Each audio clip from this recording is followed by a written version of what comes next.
40% masyarakat Indonesia mendadak miskin jika angka garis kemiskinan diubah mengikuti standar Bank Dunia. Mana yang lebih logis, versi Bank Dunia atau miskin versi pemerintah? Kita akan bahas. Begini datanya saudara ya. Untuk kategori miskin, kita lihat terlebih dahulu dari sisi sebelah kiri, garis kemiskinan versi Bank Dunia.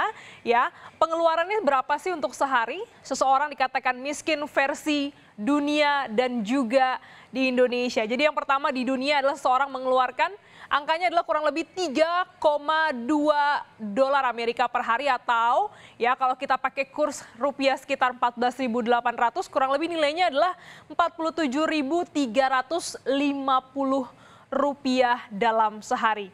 Nilai ini yang direkomendasikan Bank Dunia ke Indonesia sebab angka miskin versi pemerintah dianggap sudah jadul atau kurang relevan. Gimana sih versi Indonesia? Ada datanya sebelah sini saudara. Ya, garis kemiskinan versi Indonesia adalah Rp17.851 per hari. Seseorang dikatakan miskin ketika pengeluarannya adalah nilainya 17.000 per hari.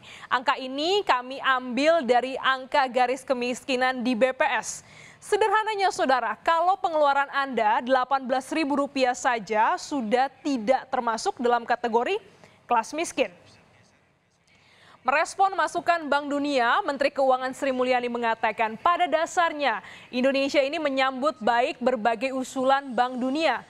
Tetapi jika kita menggunakan garis pengeluaran 3 dolar per hari, maka 40% masyarakat Indonesia mendadak miskin.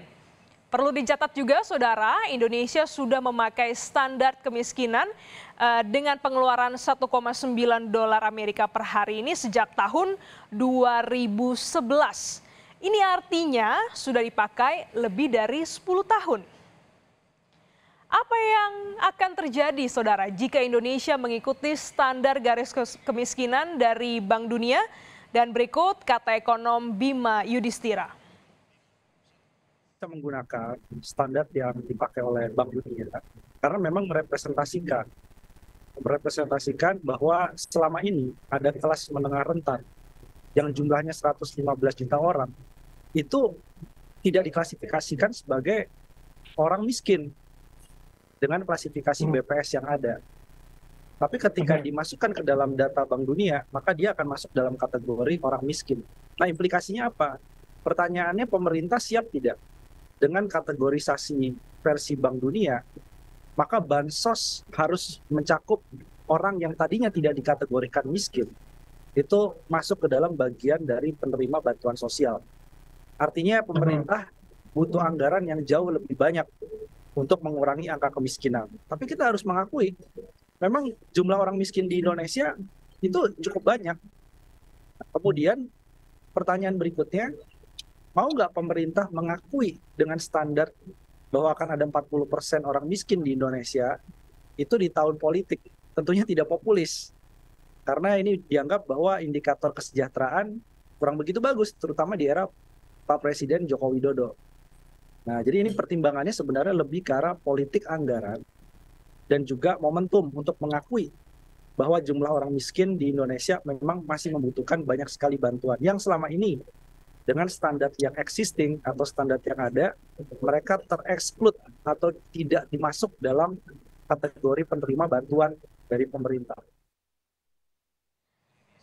Nah, saudara, kita balik lagi ke datanya. Angka terakhir, berapa sih total jumlah penduduk miskin di Indonesia?